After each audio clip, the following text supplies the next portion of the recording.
Հայաստանի տնտեսական ակտիվության ցուցանիշն այս տարվա հունվար-մայիսին ավելացել է 5.7%-ով։ Նշենք, որ հունվար-ապրիլին ցուցանիշի աճը 4.4% էր։ Հետևաբար մենք տնտեսական ակտիվության ցուցանիշի կուտակային ցուցանիշի արագացում ենք նկատում։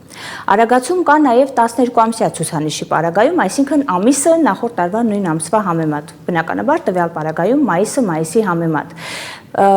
Ամսական 12-ամսյա տնտեսական ակտիվության ցուցանիշի աճի դինամիկային առաջարկում եմ անդրադառնալ պատկերով ավելի պատկերավոր եւ տեսանելի դիտելու համար։ Ըստ էության, եթե 2024 թվականին մեր առաջին պատկերը կխնդրեմ ցուցադրել, եթե 2024 թվականի մայիսի դրությամբ տնտեսական ակտիվության ցուցանիշի աճը 6.6% էր, ապա 6.6% էր մայիսին, ապա այս տարվա մայիսին, 2025 թվականի մայիսին ցուցանիշը 14% է, այսինքն արագացումն առավել քան ակնհայտ է։ Միևնույն ժամանակ, եթե ավելի լայն կտրվածքով ենք նայում, ապա նախորդ տարվա տարեսկզբի դրությամբ 15.2% տնտեսական աճից այս տարվա մայիսի դրությամբ ունենք 14%, այսինքն ընդհանուր առմամբ ավելի լայն երկար ժամանակահատվածի համատեքստում մենք դեռ լիարժեք վերականգնած վիճակում չենք տնտեսական ակտիվության ցուցանիշի մասով, այսինքն դեռևս տրենդը ընդհանուր առմամբ անկումային է, բայց միևնույն ժամանակ փաստացի ֆիքսենք, որ մեր տնտեսական ակտիվության ցուցանիշը արագացման միտման ներքո է, բայց հետևում է արդյոք սրանից, որ տնտեսությունն աճում է, տնտեսությունն ավելանում է, այսինքն որակական փոփոխություններ են տեղի ունենում։ Հասկանալու համար, այդ հարցին պատասխանելու համար միասին ուսումնասիրենք մեր երկրորդ պատկերը, նաև բացահայտելու, թե ինչի հաշվին է տնտեսական ակտիվության ներկայիս ցուցանիշը գեներացված։ Նախ անդրադառնանք կուտակային ցուցանիշին, որը տվյալ պատկերի ձախ սյունյակն է իրենից ներկայացնում։ Հունվար-մայիսին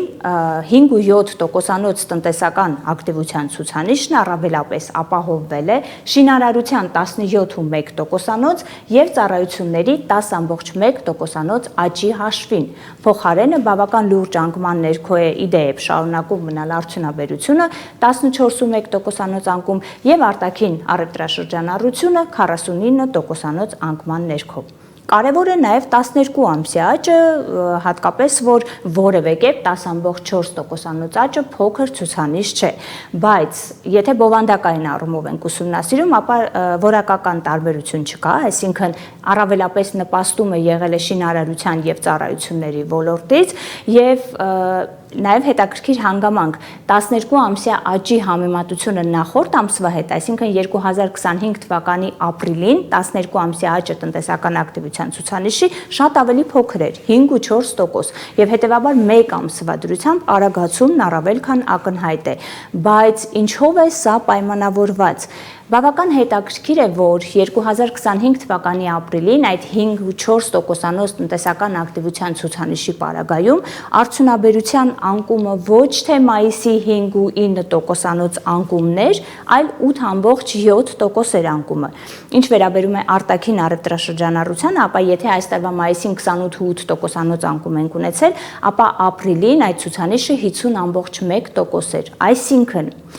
մեկ ամսվա ընթացքում տնտեսական ակտիվության ցուցանիշի արագացումը, 12-ամսյա ցուցանիշի արագացումը պայմանավորված է հանգամանքով, որ բացասական նպաստում ունեցող ուղղություններում, այն է արդյունաբերության եւ արտաքին առևտրաշրջանառության պարագայում, անկման տեմպերը, անկման միտումները դանդաղել են։ Ըստ էության նորից բանաձևենք, տնտեսական ակտիվության ցուցանիշի աճը պայմանավորվել է ոչ թե որակական փոփոխությունների, ոչ թե կառուցվածքի լավարկման, այլ ուղղություններում դրական դինամիկայի, այլ պարզապես պարզ վիճակագրական համեմատության արդյունքում, երբ բացասական նպաստում ունեցող ուղղություններում անկման տեմպի որոշակի միտումներ ունենք։ Իհարկե, օբյեկտիվության համար պետք է նշել, որ հատկապես ծառայությունների եւ շինարարության պարագայում որոշակի սեզոնայնության գործոն կա, որոշակի աշխուժության ապահովման, բայց առավելապես 10.4% տնտեսական ակտիվության ցուցանիշի պատկերը հենց այդ բացասական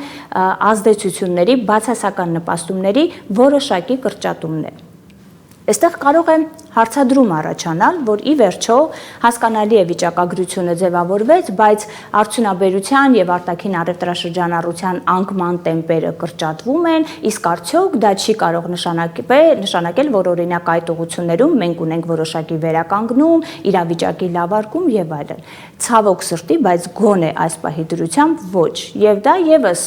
վիճակագրական համեմատություններով է պայմանավորված։ Տեսեք, եթե նախորդ ամիս ապրիլին արդյունաբերության 8.7%-անոց անկումը մենք համեմատում ենք 2024 թվականի ապրիլի արդյունաբերության 26.1%-անոց աճի հետ, ապա արդեն այս տարվա մայիսի 5.9%-անոց անկումը համեմատում ենք նախորդ տարվա մայիսի ավելի փոքր աճի հետ, 22%-անոց աճի հետ։ Այսինքն, որքան բարձր է բազային էֆեկտը, որքան բարձր է նախորդ ժամանակաշրջանի աճը, բնականաբար այս տարվա ցուցանիշի անկումը շատ ավելի բարձր է լինելու, շատ ավելի մեծ է լինելու։ Դրանով է պայմանավորված, որ նախորդ ամսվա ապրիլին եւ արդյունաբերության եւ արտաքին առևտրաշրջանառության մասով անկումները շատ ավելի մեծ էին, հետեւաբար բացասական նպաստումը տնտեսական ակտիվության ցուցանիշին մեծ էր, ինչի արդյունքում այս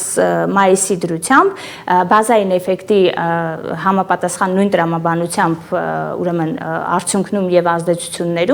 ազդեցությունների